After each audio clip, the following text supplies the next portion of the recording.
God's calendar is a unique, mysterious, and original pattern which He designed to determine signs, seasons, days, and years. This calendar of the Bible starts at the week of creation where God created the heavens and the earth and all the host of them. Before Jewish, Hebrews, Julian, and other calendar, the God's calendar is already there as an instrument used to determine the reckoning of time. It is a reference used by the Creator as a set standard in computing the ages of a big names and events in the Holy Scripture. This is the first year pattern of God's calendar or calendar of the Bible where all the events began. Upon remembering the four-time occurrence and the reckoning of time, it must start with this pattern. The first date of the first month or new month, aligned in the middle of the week. And God said, "Let there be lights in the firmament of the heaven to divide the day from the night, and let them be for signs, and for seasons, and for days, and for years, and let them be for lights in the firmament of heaven to give lights upon the earth." And it was so. And God made two great lights, the greater lights to rule the day, and the lesser lights to rule the night. He made the stars also, and God set them in the firmament of heaven to give lights upon the earth, and to rule over the day and over the night, and to divide the light from the darkness. And God saw that it was good. And the evening and the morning were the fourth day. This is the pattern of the first month in the calendar of the Bible, where the first date of the first month aligned in the middle of the week. This above line is called the weekly cycle. The first day of creation, second day, third, the fourth, the fifth, and the sixth, and the seventh day. And below are the dates. So in 1 month, there are 30 days in 1 month. So 1 aligned in the fourth or the middle of the week, and the 30 ended at the fifth of the week. The second year pattern, first date aligned at the 70 column and ended at the 30th date, the second column in the 12th month. How long was a year in biblical times? 360 days.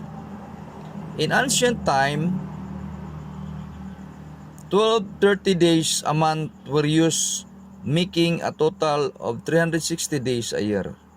The event of the flood in the days of Noah clearly illustrated these 360 days a year by adding the 5 months period starting from 17th day of second month to 17th day of the 7th month, result 150 days interval till the waters abated from the earth.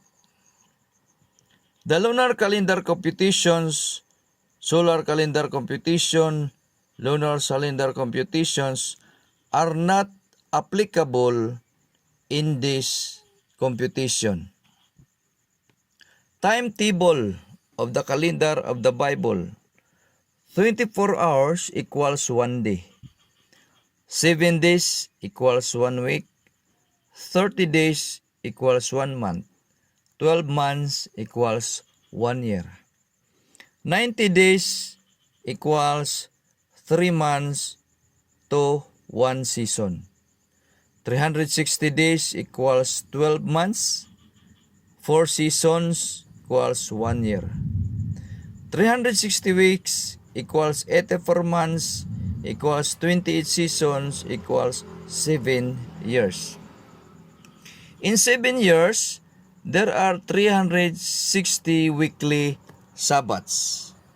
In 7 years, 42 Heidi Sabbaths. In 7 years, there are 7 dual Pious Sabbath. This Pious Sabbath means double Sabbaths weekly and Heidi joined together on the same date. The 4th-year pattern of the calendar of the Bible, first date start at the 6th day of the week and end at the first day of the week on the 12th month, which is Adar 30. What are the components of God's calendar?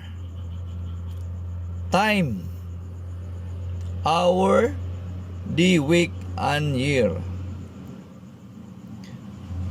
Jesus answered, "Are there not 12 hours in the day? If any man walk in the day, he stumbleth not, because he seeth the light of this world. As for that night, let the darkness cease upon it. Let it not be joined unto the days of the year.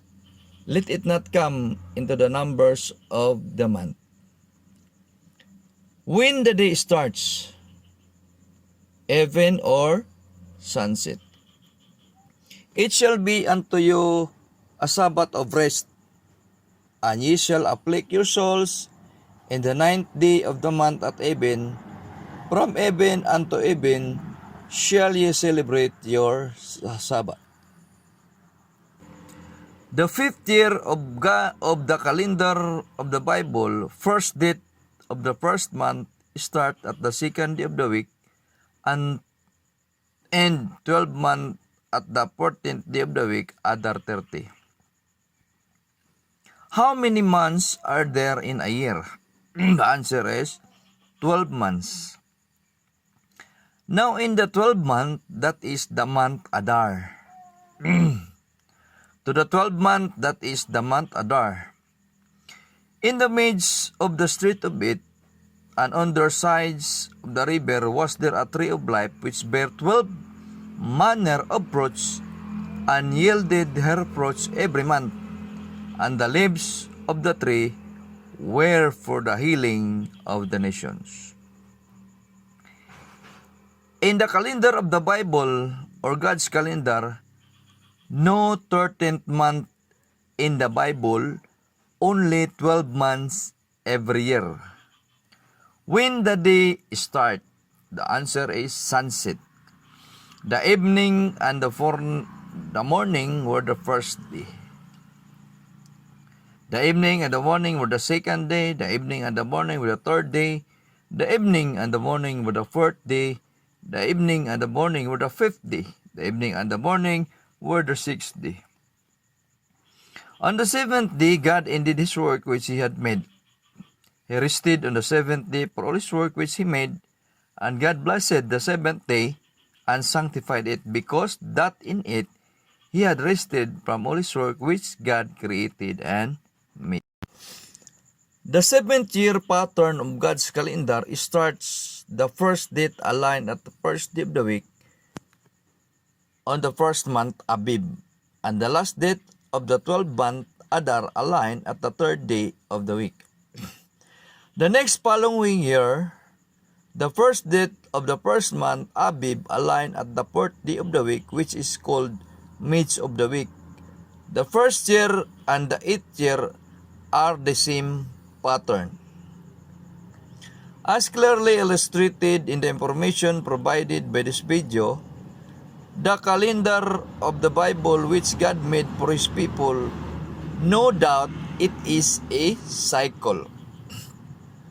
7, 7, 7, 7, 7, 7 cycle. Daily cycle, weekly cycle, monthly cycle, yearly cycle, thousand cycle, million cycle, billions cycle. The Holy Scriptures warns us, and Colossians 2:8, "Beware lest any man spoil you through philosophy and vain deceit, after the tradition of men, after the rudiments of the world, and not after Christ."